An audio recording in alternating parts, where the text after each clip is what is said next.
పసిడి ప్రియులకు షాక్. పెరిగిన బంగారం ధరలు. పసిడి కొనుగోలుదారులకు షాక్ ఇచ్చింది బంగారం ధర. ఈ రోజు మార్కెట్లో బంగారం ధరలు స్వల్పంగా పెరిగాయి. బంగారాన్ని కొనేందుకు పెట్టుబడులు పెట్టేందుకు చాలా మంది సుముఖత చూపిస్తారు. అయితే ప్రస్తుతం ఉన్న ధరలు కొనుగోలుదారులను షాకుల మీద షాకులకు గురి చేస్తున్నాయి. దీనికి కారణం అంతర్జాతీయ మార్కెట్లో ఏర్పడిన ఆర్థిక పరిస్థితులు, డాలర్ విలువలో మార్పు, స్టాక్ మార్కెట్లలో నెలకొన్న గడ్డు పరిస్థితులే అని అంటున్నారు నిపుణులు. ఈ రోజు హైదరాబాద్ మార్కెట్లో 24 క్యారెట్ల స్వచ్ఛమైన తులం బంగారం ధర 72,390 రూపాయలుగా ఉంది.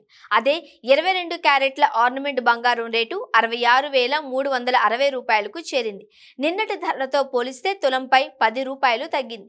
ఇక కిలో వెండి ధర కూడా 88,600గా ఉంది. నిన్నటి ధరలతో పోలిస్తే కిలోపై 100 రూపాయల పెరుగుదల కనిపిస్తోంది. దేశవ్యాప్తంగా పలు ప్రధాన నగరాలలో బంగారం, వెండి ధరలు ఎలా ఉన్నాయో ఇప్పుడు చూద్దాం.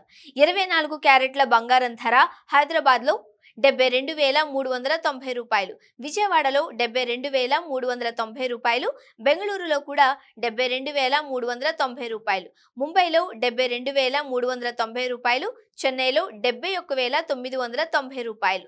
22 క్యారెట్ల పసిడి ధర హైదరాబాద్లో 66,360, విజయవాడలో 66,360, బెంగళూరులో 66,360, ముంబైలో 66,360, చెన్నైలో 65,990 రూపాయలు.